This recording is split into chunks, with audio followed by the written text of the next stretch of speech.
Alors bonjour à tous et à toutes, y compris ceux qui sont en ligne avec nous. On est ravis de démarrer ce cycle de conférences. Donc c'est la 9e saison du cycle de conférences Feel Good lié à la recherche et le bien-être en société, qui se déroule donc 4 fois dans l'année à la Maison des Sciences de l'Homme Alpes. Et on remercie à ce titre la Maison des Sciences de l'Homme avec l'équipe technique qui est toujours avec nous, Laurence Raphaël qui s'occupe de la communication, Catherine Roumézy qui s'occupe de l'accueil et tous les autres personnels qui permettent à ces événements d'avoir lieu chaque année.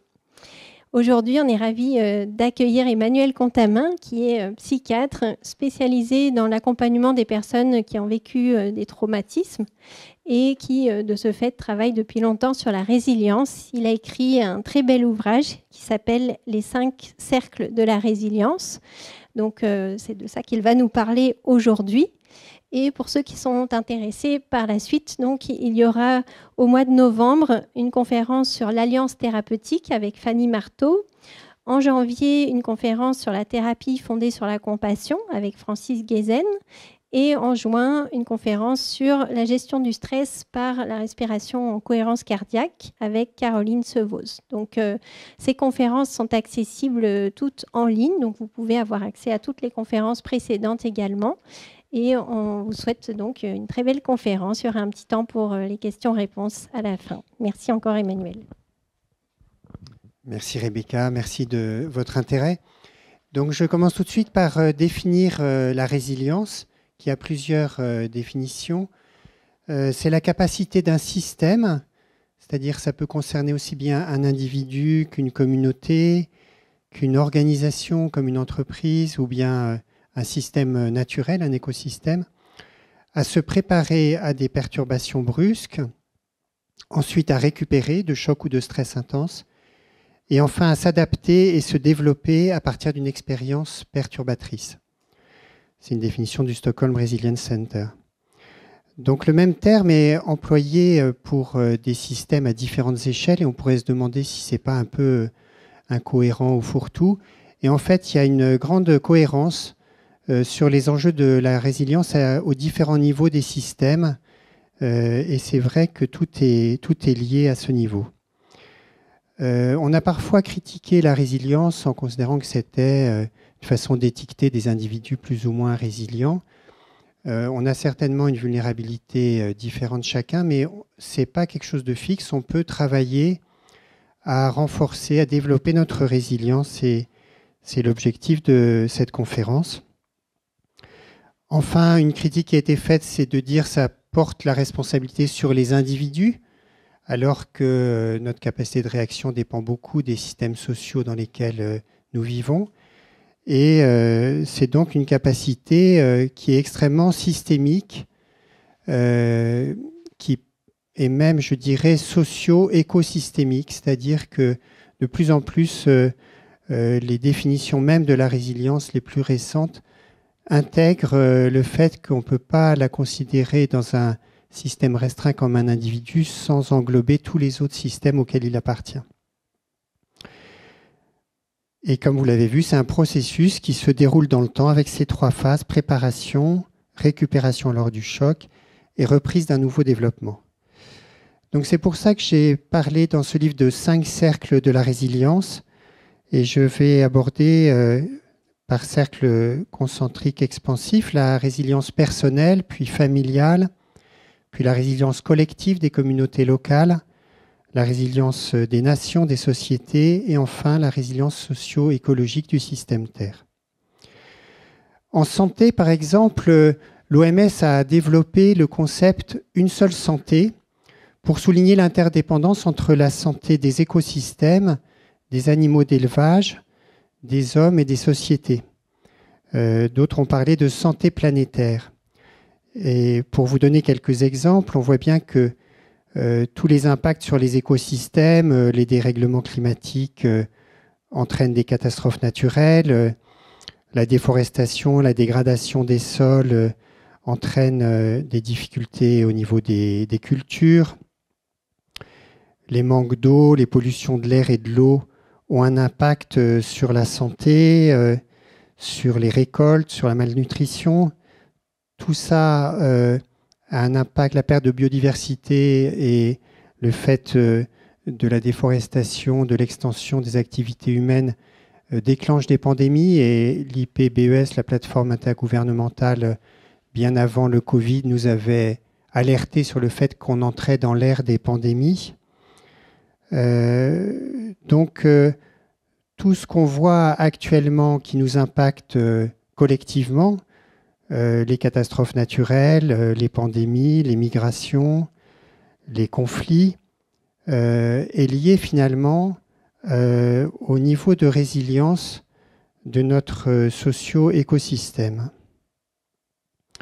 Et c'est vrai que nous sommes à un moment crucial de notre histoire, dont de plus en plus de personnes sont conscientes, avec le risque d'évolution vers une spirale négative, de points de bascule, là aussi, qui ont été identifiés par le GIEC, d'effondrements qui peuvent se faire avec des effets dominos, ou bien vers ce qu'on pourrait appeler un grand changement de cap, où il y a une vraie modification de notre modèle de développement, de notre façon de voir l'humanité, non plus comme dans une croissance perpétuelle de sa puissance, de son utilisation des ressources naturelles, des déchets qu'elle produit, de sa richesse, mais comme devant intégrer les limites planétaires et coexister avec les autres êtres vivants sur cette planète dont nous dépendons également. Donc c'est très complexe parce que c'est un vrai changement non seulement de mentalité, mais de comportement et d'organisation sociale. Et la mobilisation du maximum de personnes est vraiment nécessaire. Et finalement, que nous croyons plutôt à des effondrements ou que nous croyons plutôt qu'on va réussir un grand changement de cap, dans les deux cas, le dénominateur commun, c'est la résilience. Les personnes qui écrivent sur les sujets se rejoignent sur l'enjeu majeur qui est le renforcement de notre résilience à la fois personnelle et communautaire. Et je voulais tout de suite souligner l'enjeu aussi d'une perception des difficultés, non pas en tout ou rien. C'est pas on va gagner la bataille contre le climat ou on va perdre la bataille contre le climat. On est de toute façon dans des enjeux qui sont gradués, où chaque dixième de degré de température supplémentaire va avoir des gros impacts, et où réciproquement, tout ce qu'on va développer de changement de modèle aura des conséquences importantes aussi. Alors d'abord la résilience personnelle.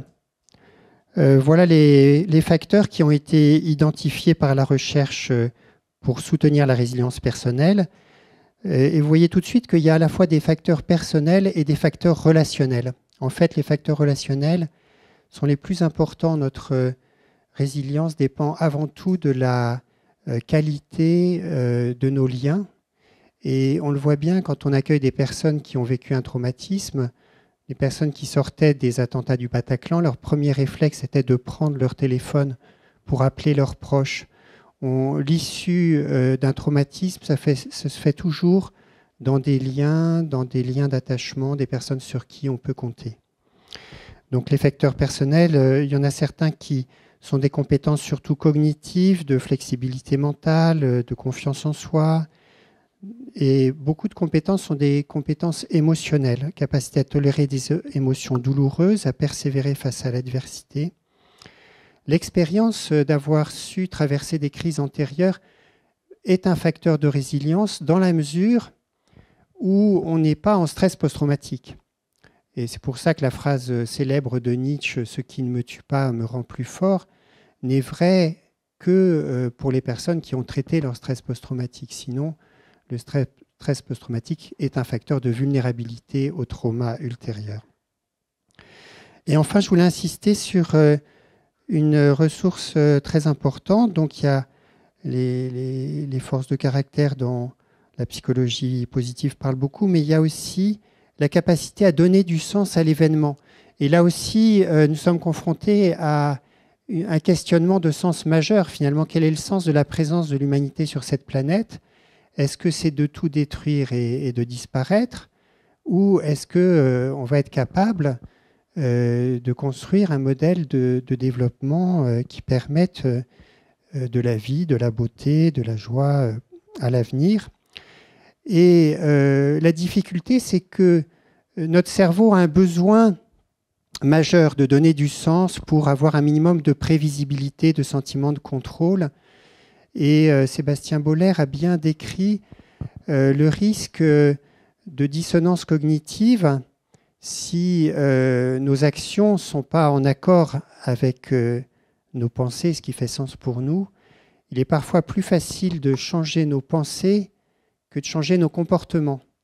Et c'est comme ça que ça peut alimenter des réactions de déni, des réactions de bulles de pensée, de croyances irrationnelles, comme le climato-scepticisme, etc., parce que on a un tel besoin de cohérence, de sens interne, que on peut être tenté de changer nos pensées quand la réalité est trop dure à regarder en face. On peut aussi se rabattre sur des satisfactions à court terme de choses qu'on maîtrise. Voilà, je vais consommer, je vais avoir des satisfactions au niveau de mon image sociale. Je peux avoir des satisfactions au niveau d'une identité groupale qui me rassure. Tous les électeurs de Donald Trump ne sont pas des gens monstrueux, mais c'est vrai que quand on a vraiment un sentiment de perte de repère, d'insécurité, le fait de se rassembler sur une identité groupale est très sécurisant, avec le risque de groupes fermés qui se définissent en opposition aux autres et qui créent des difficultés au niveau de la cohésion sociale, dont on verra que c'est un facteur de résilience majeur. Alors, les facteurs relationnels sont essentiels à la résilience. Donc, les relations proches sur qui on peut compter, c'est basé sur des compétences sociales, en particulier d'empathie et d'altruisme, qui sont très précieuses à développer dans l'éducation. Et voilà en gros les repères que propose l'Association américaine de psychiatrie sur qu'est-ce qui peut nous aider à renforcer notre résilience. Je ne vais pas tout développer, mais vous voyez qu'il y a 4 grands chapitres. Renforcer nos liens aux autres, je viens d'en parler. Prendre soin de notre corps. Et en fait, c'est quelque chose auquel on ne pense pas toujours, mais notre résilience, y compris au niveau de notre vie psychique, dépend vraiment de l'état de notre corps. Le fait d'avoir une alimentation saine, de faire de l'exercice physique, d'avoir un sommeil de qualité, diminue notre niveau de stress et améliore notre résilience. Au niveau de la pensée, il y a toute une hygiène de la pensée qui est importante à garder aussi pour ne pas se laisser envahir par des bulles de pensée catastrophistes où on se surcharge d'informations angoissantes. Et le risque des réseaux sociaux, c'est qu'ils fonctionnent un petit peu comme ça, à toujours nous solliciter dans le type d'information qu'on apprécie, et ça peut vraiment nous enfermer dans ces chambres d'écho ou ces bulles de pensée.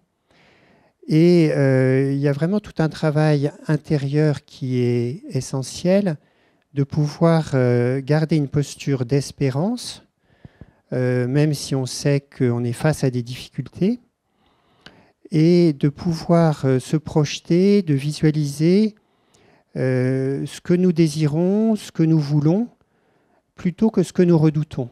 Sinon, on peut être dans des prophéties autoréalisatrices, dans une posture plutôt d'impuissance, de paralysie, alors qu'on a vraiment besoin de pouvoir se projeter positivement dans l'avenir pour être mobilisé dans des actions efficaces. Au niveau du sens et du but, j'en ai dit un mot, la question de l'engagement altruiste est très importante. C'est en soi vraiment une ressource, à la fois au niveau de la qualité des relations que ça nous aide à développer, et au niveau du fait de sentir qu'on est orienté vers un sens, vers une vision positive et vers quelque chose qui peut entraîner d'autres également. Donc, j'ai écrit un petit livre qui s'appelle « Prenons soin de nous », qui est en format poche, qui ne coûte pas cher, où j'ai mis une quarantaine de scripts d'exercices qui soutiennent toutes ces pratiques. Et vous voyez que je l'ai organisé un petit peu de la même façon, avec ce qui part d'abord de nos ressources internes, individuelles, et aussi de ce qui concerne notre corps, notre santé physique. Après, tout ce qui va concerner la résilience au niveau de nos relations proches. Et enfin, les enjeux autour de notre écosystème. Et puis, les traces post-traumatiques, c'est très important de les traiter parce que finalement, les appréhensions qu'on voit résonnent, les appréhensions qu'on peut avoir, l'éco-anxiété pour le futur, ou même, moi j'ai vu au cours de la pandémie, les personnes qui avaient une angoisse particulière du confinement ou une angoisse particulière de porter des masques, il y avait souvent des résonances avec des vécus traumatiques de leur histoire. Par exemple, j'ai un collègue qui avait eu des laryngites dans l'enfance avec vraiment une angoisse d'étouffer. Il ne supportait pas de porter un masque au début. Et donc le fait de désensibiliser toutes ces traces traumatiques du passé augmente notre résilience pour l'avenir. Et vraiment, moi, je suis très heureux de la méthode de l'EMDR que je pratique depuis une quinzaine d'années, qui permet beaucoup vraiment de soutenir, d'activer ces processus de résilience. Et je suis toujours émerveillé quand des personnes traumatisées ont retraversé, redigéré tout ce que le traumatisme avait atteint, à la fois sur leur réaction émotionnelle, mais aussi sur leur image d'elles-mêmes en profondeur, comme la résilience va développer ce qu'on appelle la croissance post-traumatique, c'est-à-dire non seulement, ce n'est pas un retour à l'état antérieur. Là, on a vraiment appris quelque chose de l'épreuve, du traumatisme, en termes de plus grande compassion, de redéfinition de ce qui a vraiment du sens, quelles sont nos priorités existentielles, quelles sont les relations vraiment précieuses que nous gardons, etc. Donc voilà ce qu'on observe dans la croissance post-traumatique, une meilleure relation aux autres, quelquefois une réorientation d'un chemin de vie.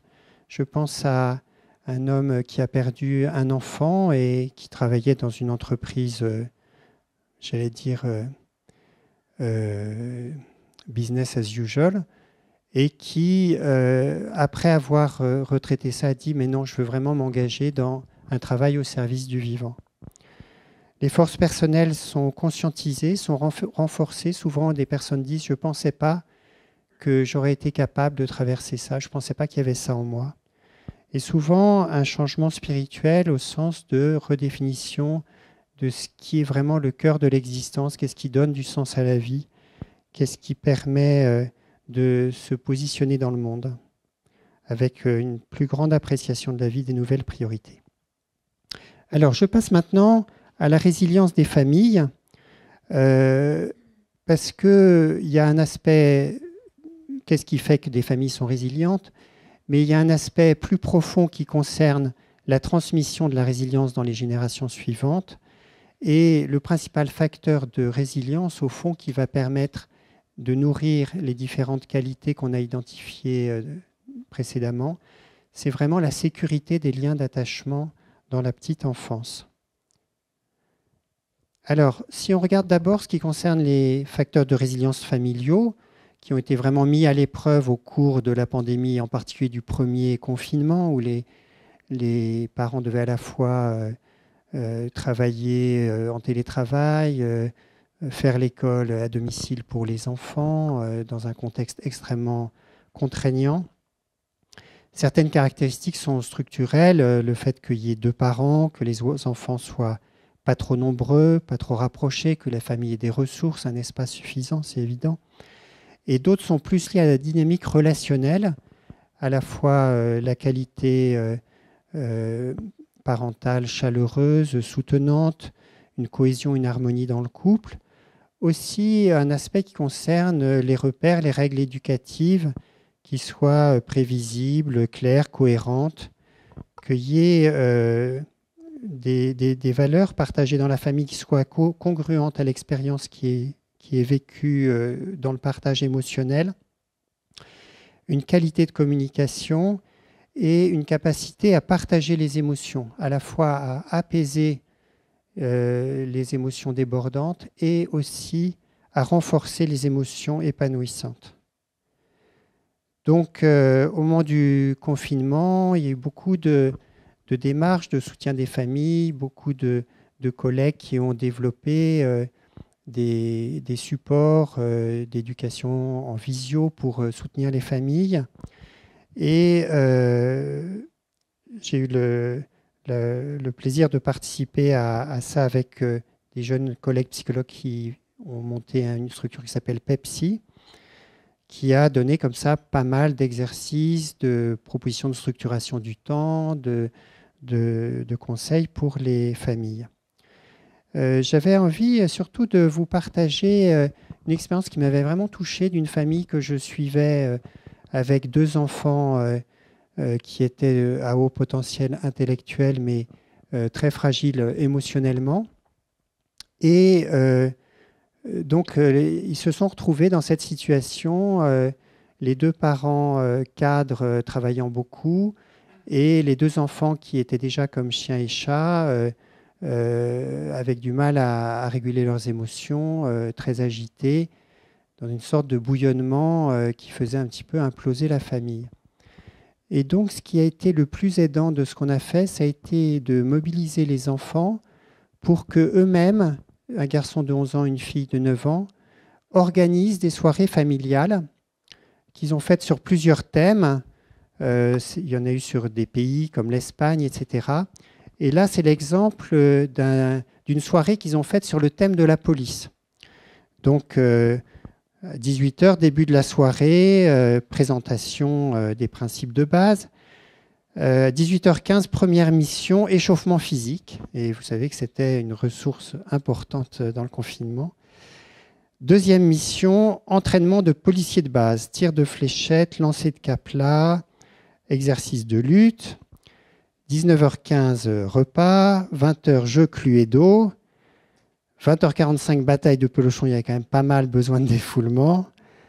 Et 21h, apprendre une nouvelle identité. Un policier comme un enquêteur doit savoir changer d'identité.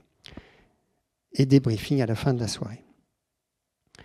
C'est toujours intéressant de se dire que parfois ce qu'on identifie comme la source des problèmes, les 2 enfants en l'occurrence, sont aussi la source potentielle des solutions.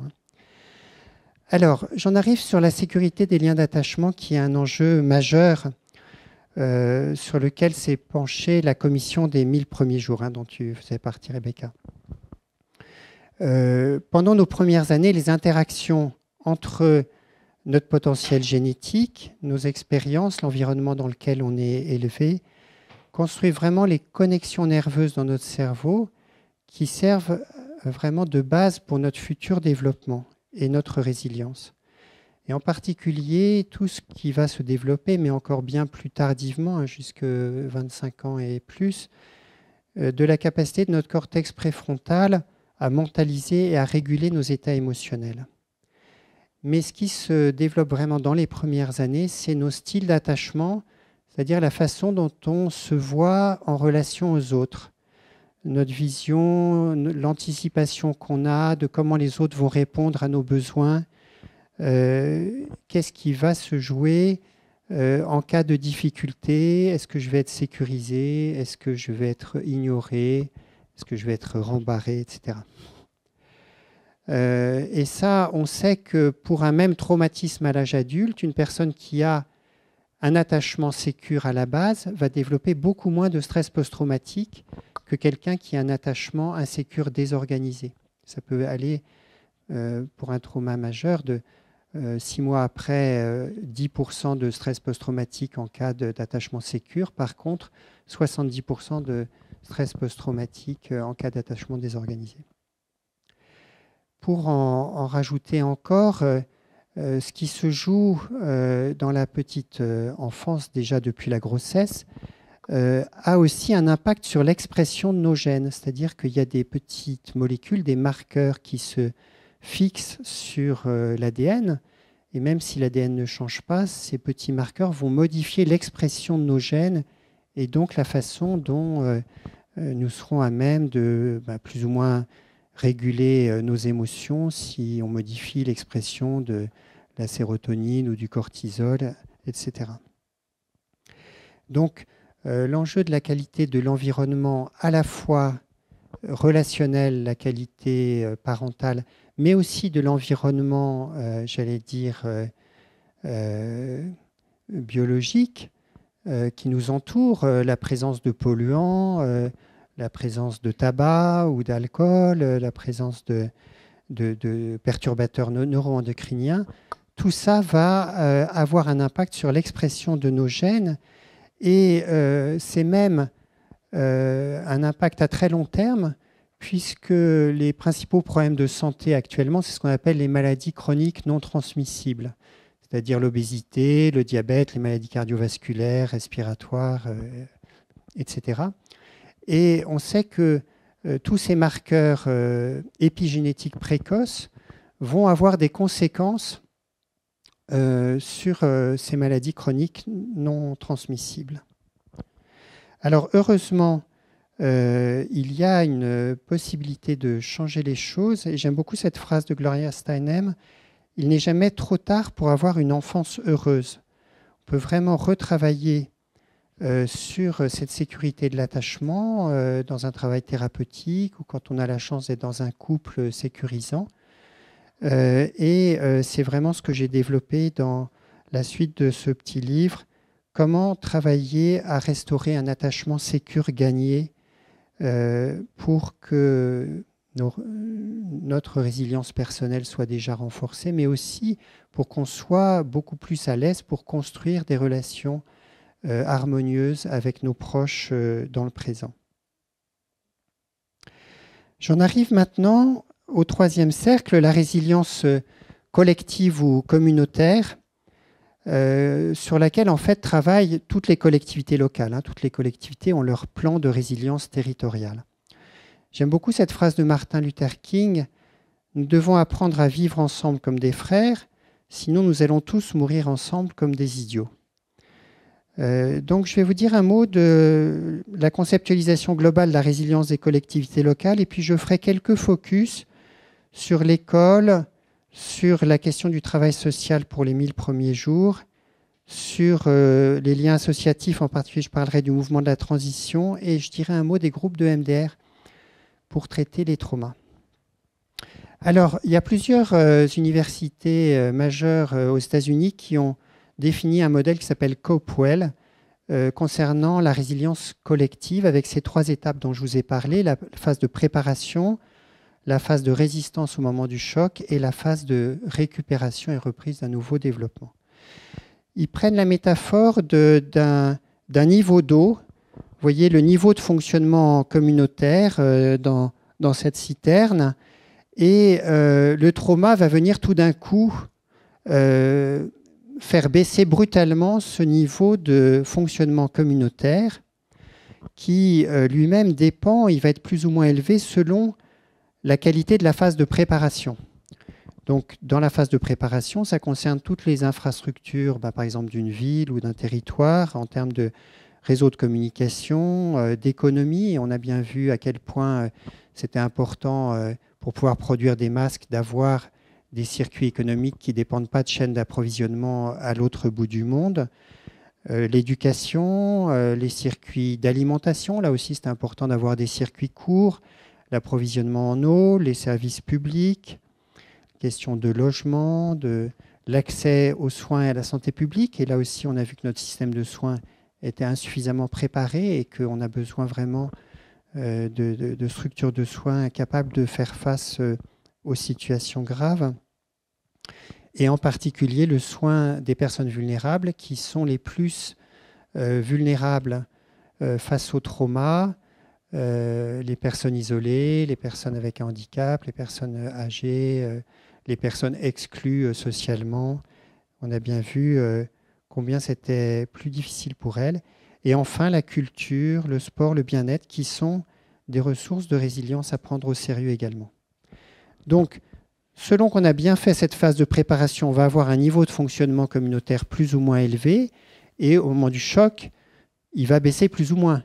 Le récent tremblement de terre au Maroc, il a frappé un pays où il y avait peu d'infrastructures, peu de structures de soins, peu de systèmes de résilience des transports pour accéder aux lieux.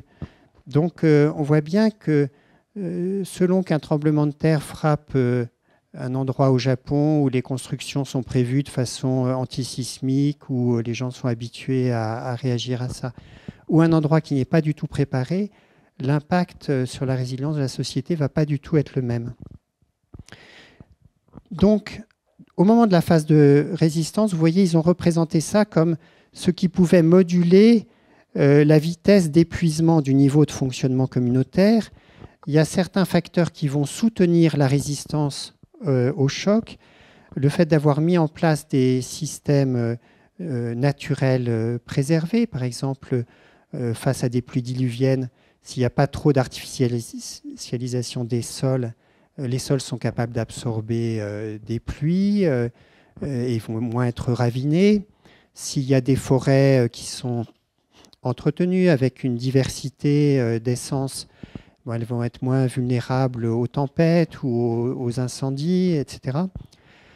Donc la façon dont on prend soin des systèmes naturels est importante. La façon dont on a mis en place des systèmes d'ingénierie peut être aussi précieuse. On parlait des constructions antisismiques, mais c'est aussi tous les bassins de déversement des fleuves en amont des villes pour éviter leur inondation. Il y a comme ça tout un système de mesures pour anticiper la prévention des catastrophes. Et il y a toutes les contre-mesures qu'on est capable de prendre au moment même des chocs. Ce qui va au contraire aggraver la fuite et la baisse du niveau de fonctionnement communautaire, c'est la vulnérabilité préexistante. Et pour prendre l'exemple de l'ouragan Katrina à la Nouvelle-Orléans, c'est clair que les quartiers les plus défavorisés étaient les plus exposés aux inondations et ont été les plus atteints. C'est pour ça que la question des inéquités sociales est une question majeure, parce qu'on sait que partout, et à l'échelle de la planète, c'est la même chose, c'est les populations les plus pauvres qui sont les plus vulnérables. Cette question de la cohésion sociale se retrouve de façon majeure au moment de la phase de récupération. Parce qu'au moment de la phase de récupération, on va essayer de ramener des ressources un petit peu en eau supplémentaire, hein, pour reprendre cette métaphore. Et ce qui va faire qu'à moyen terme, la récupération se fait bien, c'est beaucoup la cohésion sociale. Dans un premier temps, ce qu'on observe en cas de catastrophe, c'est qu'il y a une solidarité spontanée. Contrairement à ce qu'on peut croire, il n'y a pas du tout chacun pour soi, les pillages, etc. Et même les médias qui avaient donné cette image-là au moment de l'ouragan Katrina à la Nouvelle-Orléans se sont excusés après, parce qu'en fait, ce n'était pas la réalité. Et à cause de ces images catastrophistes, George Bush Jr. avait envoyé des forces armées en leur disant « n'hésitez pas à tirer au moindre doute ». Et il y a des gens qui ont été tués comme ça, absolument de façon irrationnelle. Alors que les gens, bon, ben c'est sûr, ils vont quelquefois prendre des produits de première nécessité, comme de l'eau, etc., dans une épicerie. Mais globalement, ce qu'on observe, et il y a vraiment l'Université du Delaware aux États-Unis qui étudie toutes les réactions sociales aux catastrophes depuis de nombreuses années. On a vraiment montré que le premier mouvement, c'est la coopération, l'altruisme, l'entraide. Mais à moyen terme, ça ne marche que s'il y a un sentiment d'équité et de cohésion sociale. Si on a l'impression qu'il y a une profonde injustice et que, une fois de plus, les assurances vont vite rembourser les riches, on va nettoyer les beaux quartiers, mais les personnes les plus vulnérables ne sont pas prises en compte, et bien là, le niveau de résilience communautaire va baisser, il va y avoir des conflits entre groupes qui vont être majorés. Alors, je dis un mot maintenant sur l'école, puisque je sais que plusieurs d'entre vous travaillent dans ce contexte-là. L'école joue un rôle très important pour renforcer la résilience des enfants et aussi, bien sûr, les valeurs républicaines. Et je voulais mettre un petit focus sur la valeur de la fraternité, finalement, parce que c'est très beau de toujours parler liberté, égalité, fraternité, mais comment est-ce qu'on éduque à la fraternité ? C'est quelque chose qu'ont développé de nombreuses écoles qui ont mis en place des programmes d'apprentissage des émotions et des relations sociales. Ces programmes qui sont extrêmement intéressants et précieux, y compris dans des écoles de quartiers très défavorisés, et qui ont vraiment fait la preuve de leur efficacité.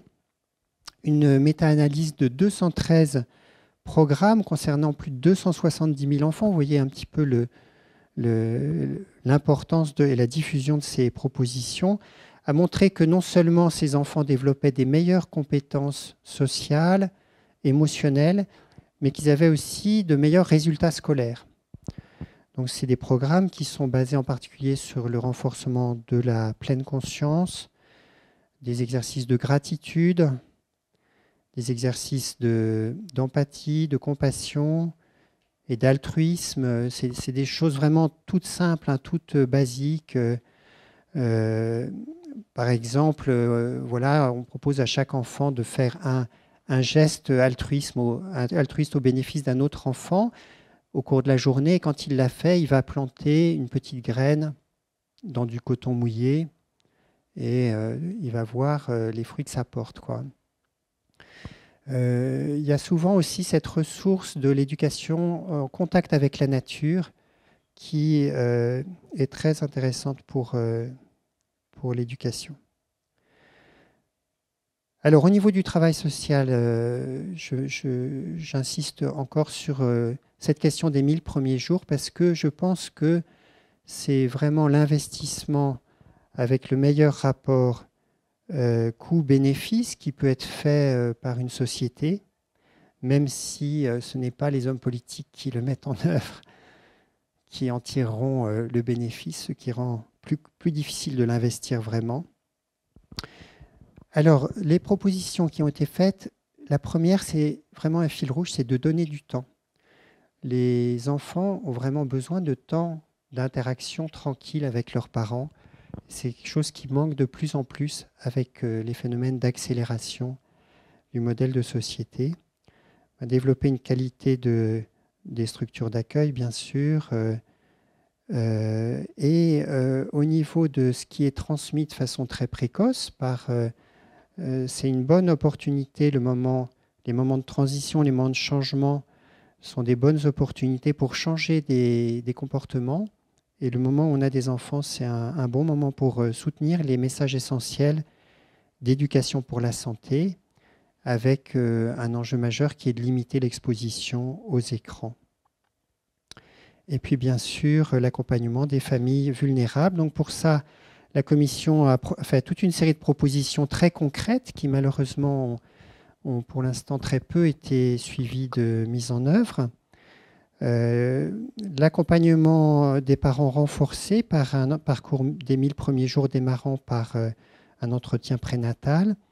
Et cette idée que je trouve géniale de mise en place de maisons des 1000 premiers jours qui seraient proches, accessibles dans chaque quartier, qui pourraient accompagner en particulier les situations de fragilité, mais pas que, avec un aspect culturel, un aspect associatif, vraiment des services basiques de dépôt-vente d'objets de puériculture, par exemple, pour pouvoir en avoir qui ne coûtent pas trop cher. Un lieu d'information des groupes de parents.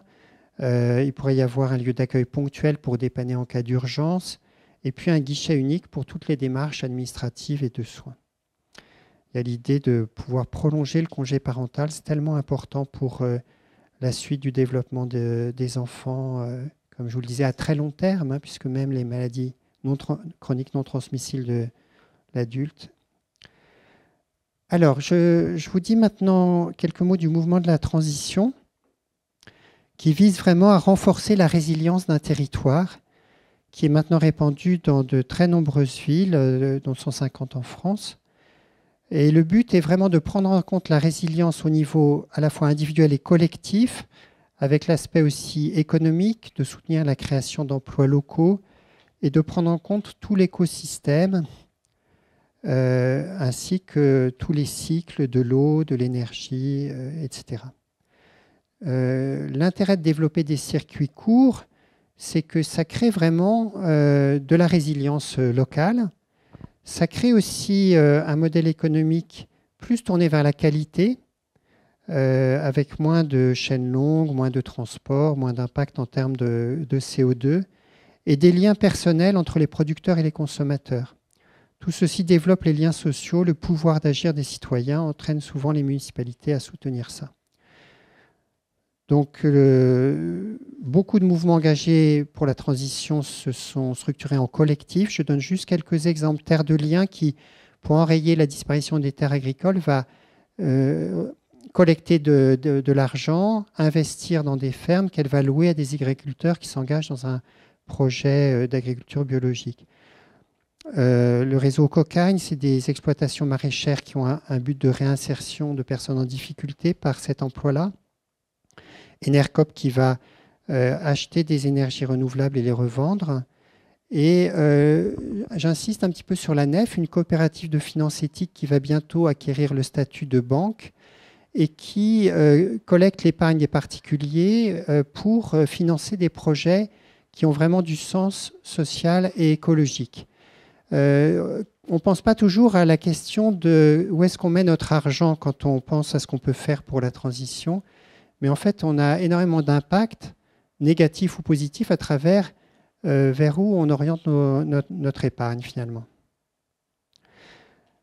Alors, je ne vais pas avoir le temps de beaucoup vous en parler, mais le MDR peut être pratiqué pour des groupes qui ont partagé le même type de traumatisme. Et il y a une validation vraiment scientifique de cette efficacité. Moi, j'en ai pas mal d'expérience à Lyon pour des groupes de réfugiés. Et c'est très, très, très gratifiant et intéressant à faire, en particulier pour permettre à des personnes qui ont peu de moyens d'accéder aux soins du psychotrauma. C'est un projet qui a été d'abord associatif et qui maintenant a été repris par le Centre régional du psychotrauma de Lyon. Et pour illustrer ça, les personnes n'ont pas besoin de parler de leur trauma pour les protéger aussi de la honte face à un groupe, mais dessinent l'image qui représente le moment le pire. Et après, font des stimulations bilatérales alternées pendant quelques temps, ensuite dessinent l'image. Et là, vous voyez l'évolution de ce que représente cette dame, l'image de ce qu'elle a eu comme impact traumatique en haut à gauche, qu'elle chiffre comme perturbation émotionnelle actuelle à 10 sur 10. Et petit à petit, on voit que le niveau de perturbation diminue. Elle commence à avoir une restauration de sa capacité à s'exprimer, à penser, et une image d'elle-même qui se restaure avec un niveau de perturbation très diminué. Alors, la résilience des nations et des sociétés est un enjeu majeur, et le GIEC lui-même parle de nécessité d'un changement de paradigme. C'est-à-dire qu'il faut qu'il y ait à la fois des changements personnels sur nos croyances, nos valeurs, nos visions du monde, qu'est-ce qui est désirable au fond pour vivre humainement. Il faut qu'il y ait des changements politiques au niveau des systèmes, des structures qui vont réguler l'orientation de la finance, la façon dont les externalités vont être prises en compte dans les coûts économiques, qui vont donner des règles, des limites à l'action. Et entre les deux, toutes les incitations pratiques, économiques, qui vont faire qu'on va avoir intérêt, par exemple, à prendre le train plus que l'avion pour se déplacer en France, qu'on va pouvoir facilement faire une rénovation thermique des bâtiments, que ça sera plus intéressant d'acheter une alimentation de qualité que de la malbouffe, etc. On sait en effet que les efforts des individus peuvent à peu près répondre à un quart des besoins de changement en termes d'empreinte carbone moyenne en France, et que pour vraiment arriver aux objectifs et aux nécessités face auxquelles on est, il faut qu'il y ait des actions extrêmement fortes au niveau des décisions politiques qui vont orienter notre système économique. Les inégalités sont un facteur majeur aussi, je vous l'ai dit, par rapport à la résilience et la cohésion des sociétés. Et elles sont non seulement mauvaises pour les pauvres, mais elles sont même mauvaises pour les riches. On voit que ça diminue la qualité des relations sociales, ça augmente la violence et le niveau de stress global d'une société. Et enfin, elles sont mauvaises pour les écosystèmes, puisque plus les personnes développent une espèce d'ultra-richesse totalement folle, avec ces espèces de compétition mimétique pour avoir le yacht le plus gros, le jet privé le plus beau. Les 1% les plus riches sur cette planète ont été responsables de 2 fois plus d'émissions que la moitié des plus pauvres. Hein. Et même en France, on voit qu'il y a l'empreinte carbone moyenne par personne 4,5 fois plus importante chez les 10% les plus riches. Alors, on voit très bien vers où il faut aller. La grosse difficulté, c'est comment tracer un chemin politique qui va permettre d'y aller.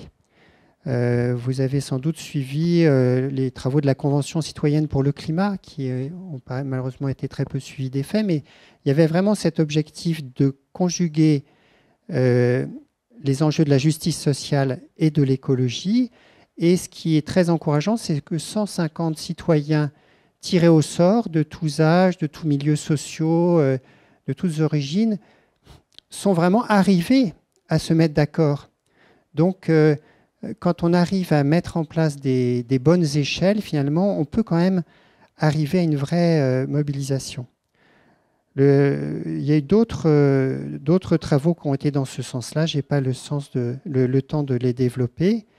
Mais ce qui m'a le plus touché, c'est, vous avez sans doute entendu parler du forum de Davos, qui est réputé pour être le club des très riches qui se réunissent pour faire leurs petites affaires tranquillement en Suisse. Et en fait, les conclusions en 2020 de ce forum de Davos, je me suis dit, mais attendez, c'est Greenpeace ou c'est le forum de Davos qui dit ça? Il n'y a pas d'avenir dans le scénario business as usual à cause des points de bascule que nous sommes en train d'atteindre. Et dans un raisonnement purement économique, mais qui est un peu effarant, enfin qui est complètement hors sol, comme si de l'argent pouvait se mettre en place en face de la destruction d'un écosystème. Mais même d'un point de vue purement économique, ça devient urgent de donner priorité à la préservation de la nature, qui est finalement les conditions de toute notre activité humaine.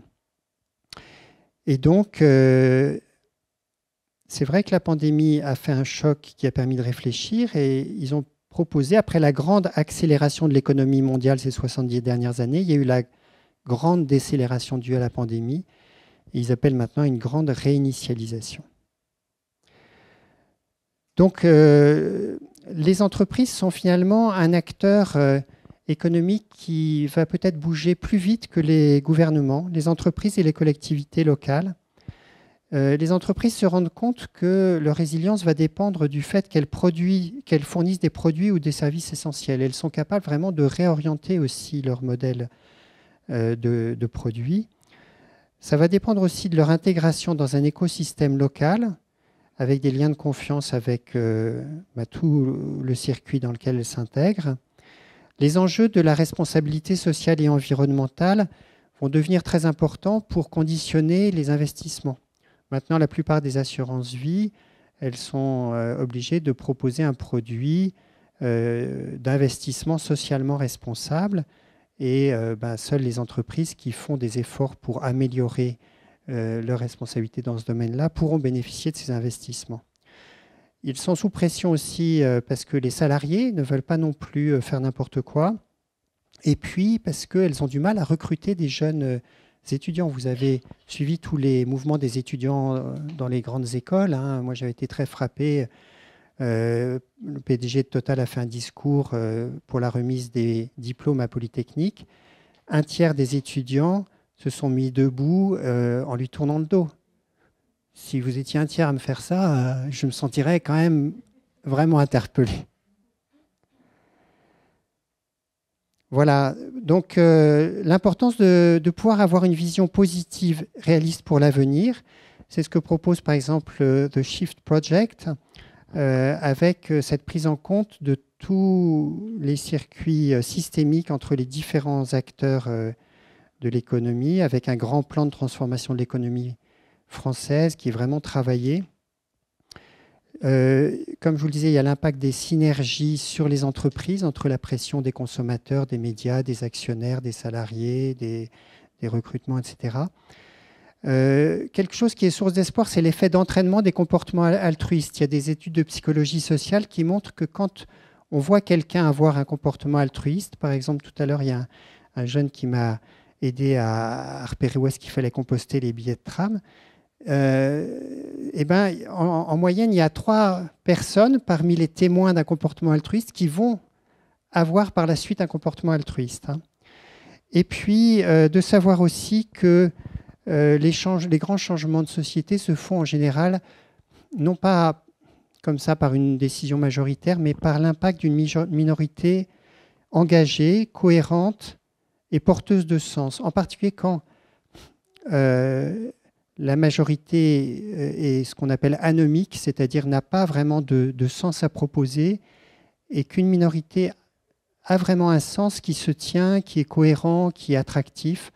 Elle peut à ce moment-là, la majorité peut s'y identifier, d'autant plus que ce n'est pas une minorité, j'allais dire, trop puriste, trop jugeante, trop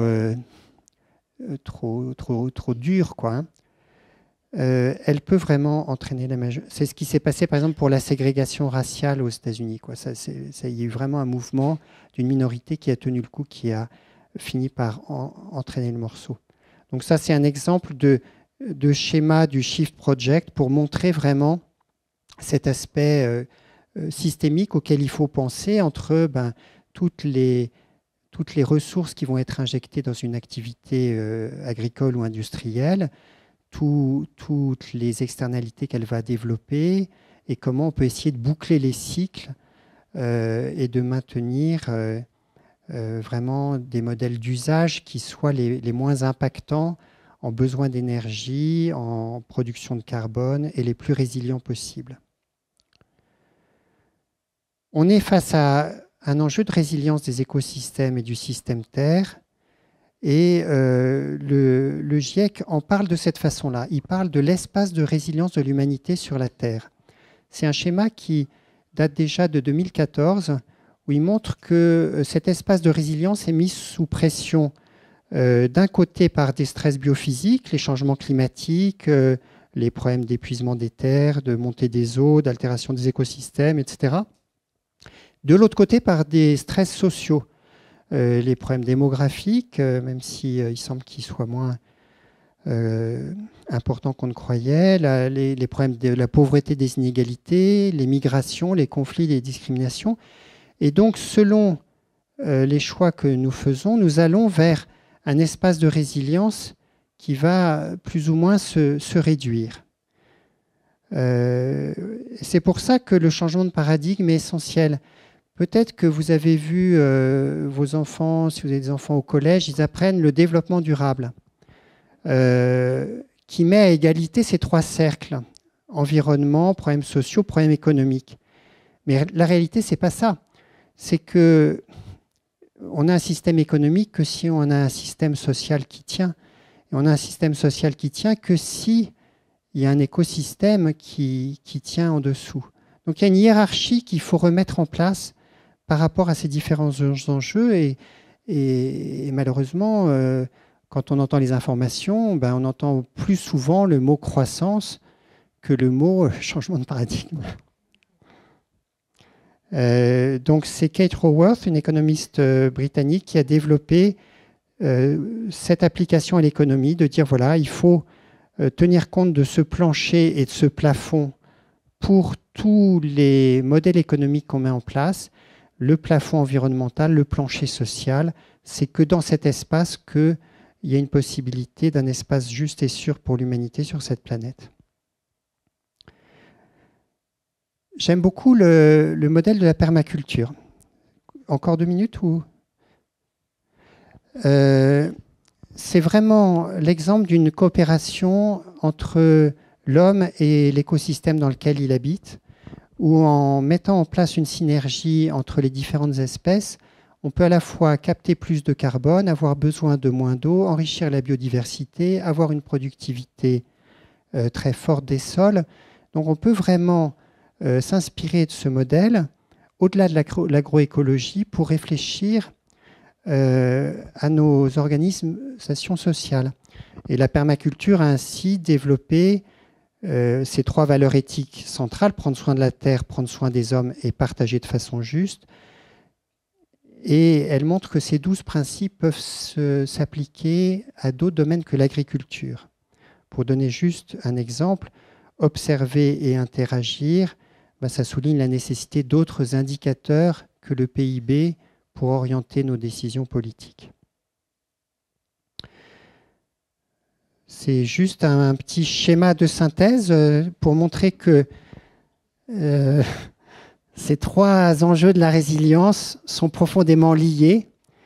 Vous voyez que j'ai mis au centre ce qui concerne vraiment le cœur, finalement, la gratitude, l'émerveillement, la pleine conscience, la compassion, la façon dont on peut traverser les épreuves, soit du côté des traumatismes, soit du côté des blessures d'attachement, pour utiliser toutes les ressources que peuvent apporter l'école comme les familles pour aller vers une résilience et une santé relationnelle.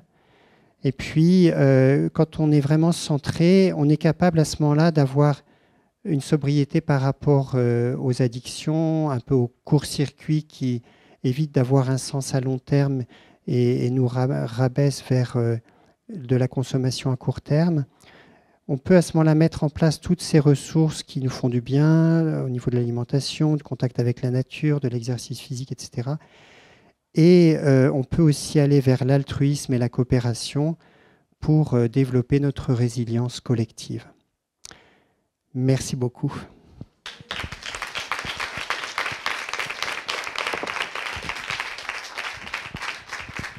Merci beaucoup, Emmanuel, pour cette conférence passionnante et très complète. On nous reste 2-3 minutes pour des questions, s'il y en a dans la salle. Est-ce que des questions ou des commentaires à propos de ces thématiques? Alors, je vais commencer par une, parce que la première est difficile. Tout à l'heure, tu as parlé du fait qu'il faudrait redonner du temps aux parents. Donc, il y avait effectivement la question des congés parentaux. Donc, le congé parental ou paternel, en tout cas, a été augmenté. Est-ce qu'il y aurait d'autres pistes, peut-être toi, dans les accompagnements que tu as réalisés? Qu'est-ce qui, finalement, contribue à ce que les parents puissent trouver plus de temps, de disponibilité aux enfants? Oui, c'est vrai que c'est un problème majeur. Je le vois dans ma famille aussi.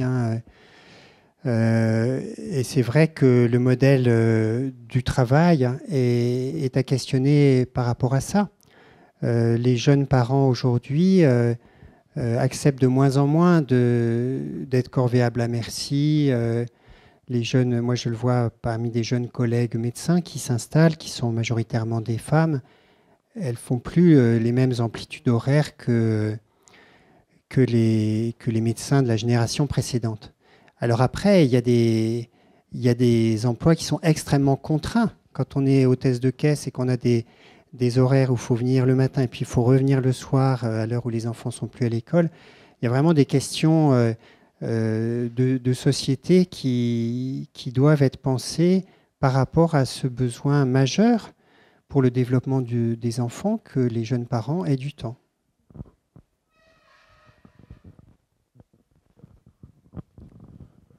Oui, il y a une question. Je vous fais passer le micro parce qu'il y a des gens en ligne. Je vous remercie pour ces éclairages. Juste une question par rapport aux différents niveaux de résilience qui sont forcément interconnectés.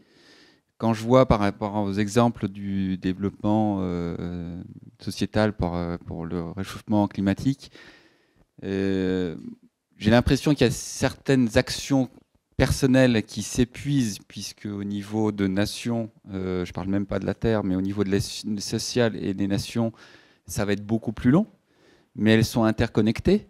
Est-ce qu'il y a un sens dans la résilience ou est-ce qu'il faut que les 5 soient au même niveau pour qu'elles fonctionnent? En fait, c'est ça ma question. En fait, non, tout ce qui fonctionne à un niveau a des effets d'entraînement aux autres niveaux. On le voit bien avec le mouvement de la transition. Quand des personnes commencent à s'engager collectivement, il y a souvent les municipalités qui viennent soutenir. Finalement, quand il y a un organisme comme Terre de Liens qui se développe, qui va interpeller sur la question de l'avenir des terres agricoles, les chambres d'agriculture, ça va commencer à les faire bouger, à leur poser des questions. Donc il y a des interactions top-down, et enfin du bas vers le haut et du haut vers le bas qui jouent. Et l'enjeu, c'est effectivement de trouver un moyen de ne pas s'épuiser, comme vous disiez bien, et de réfléchir aux actions qui sont à la fois les plus efficaces, qui ont le plus grand potentiel d'effet multiplicateur, et puis qui nous conviennent le mieux aussi, dans lesquelles on se sent le mieux et dans lesquelles on a le plus de chances de durer.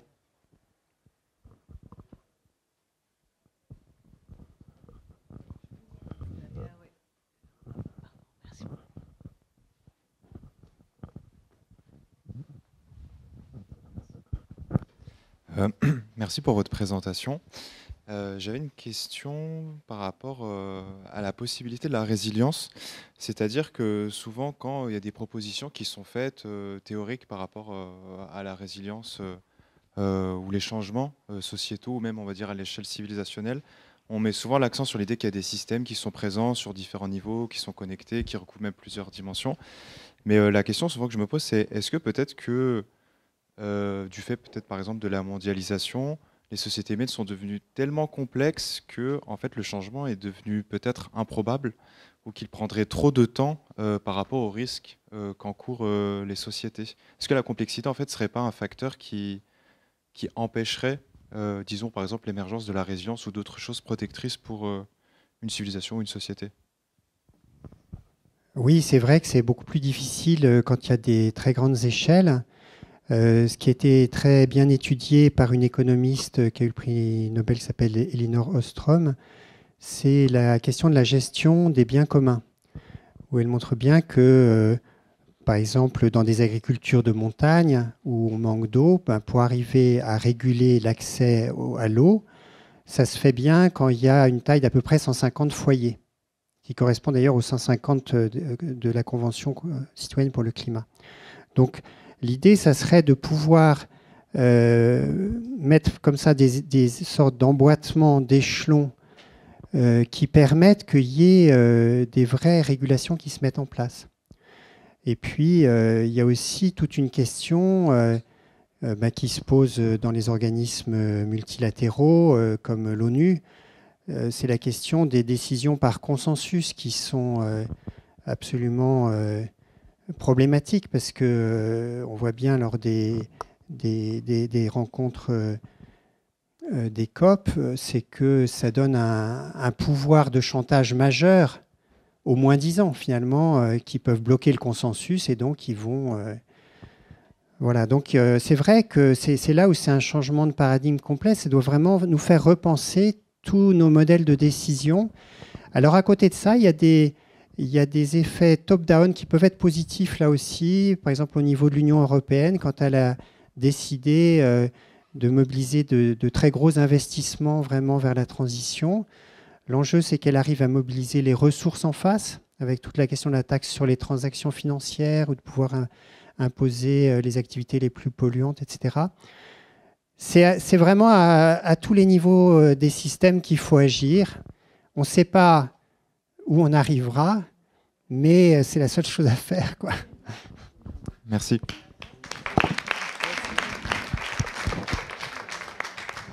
Merci à tous pour votre participation et donc au plaisir de vous revoir une prochaine fois. Bon après-midi.